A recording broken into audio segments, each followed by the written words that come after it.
Charleston City Paper celebrates Women's History Month in our new issue with a list of changemakers and ceiling breakers, including local heroes like Septima Poinsett Clark and the Pulitzer sisters, plus female artists who impacted Charleston.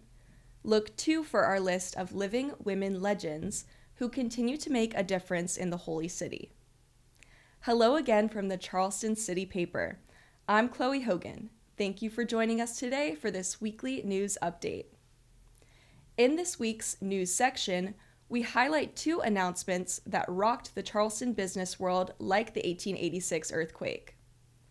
First came news that local billionaire Ben Navarro and his BMOC Capital Company would buy the Union Pier from the State Ports Authority. And almost immediately came news that the Ports Authority would buy the old West Rock paper mill in North Charleston to expand its business platform. Those are two big changes. In other news, Herb Frazier shares a story about 2 decades at the Charleston Development Academy, and Skylar Baldwin notes how Charleston's election commission may shut down. In our editorial section, we share how the Union Pier deal has the potential to do a lot of good, but warn that Navarro and his team need to make sure they continue to involve local residents who care about what happens to what will become a new neighborhood, and that it should not become a history-based Disney theme park. Editor Andy Brack also looks at how the establishment in Columbia shut down narrow-minded firebrands in a recent SC House budget debate.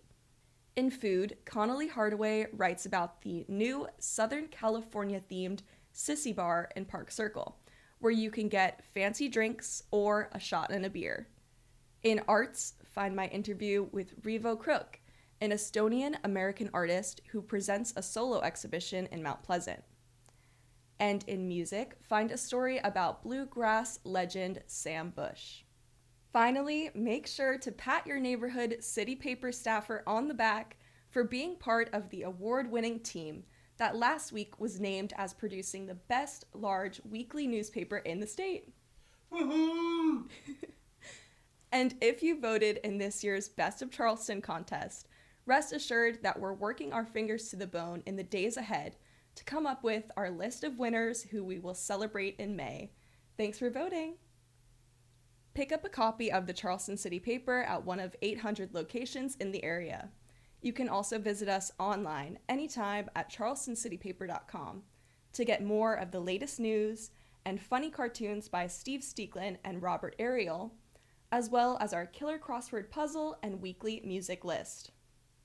Also, tune in here every week and at thepalmettonetwork.com for this news update from the Charleston City Paper, as well as the latest episode of Two Old Farts Reminiscing About the 80s with hosts Cliff Springs and Kelly Nash.